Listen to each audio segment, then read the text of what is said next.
நம்மளோட லா புக்கில் பார்த்திங்கன்னா ஒரு சில இடங்களில் பவர் ஆஃப் த பாயிண்ட் போட்டிருப்பாங்க. இந்த இடத்துல பார்த்திங்கன்னா உங்களுக்கு தெரியும், இந்த ப்ரோக்கோலி பேங்க்குன்னு சொல்லி போட்டிருக்கு இல்லையா, அந்த இடத்துல பார்த்தீங்கன்னா பவர் ஆஃப் பாயிண்ட் 1ன்னு போட்டிருக்காங்க. அதே மாதிரி கீழே பார்த்தீங்கன்னா 1ன்னு போட்டு 1882 போட்டிருக்காங்க. இது எதுக்குன்னா அது ஒரு கேஸ் ஸ்டடி, அது கேஸ் ஸ்டடியோட டீட்டெயில்ஸ் இருக்குது. நீங்கள் நெட்டில் போய் சர்ச் பண்ணி பார்த்தீங்கன்னா ப்ரோக்கோலி பேங்க்குன்னு போட்டுட்டு 1882 இங்கே இருக்கிற டிஸ்கிரிப்ஷன் போட்டிங்கன்னா உங்களுக்கு ஒரு கேஸ் ஸ்டடி கிடைக்கும். இது மட்டும் இல்லை, இதே மாதிரி நிறைய இடங்களில் 2, 3, 4ன்னு போட்டிருப்பாங்க.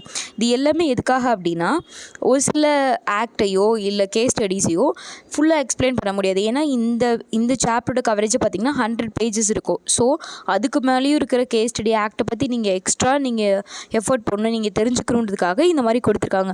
ஸோ இந்த இடத்துல கூட பாருங்கள் 3/1949 இந்த மாதிரிலாம் போட்டிருக்காங்க.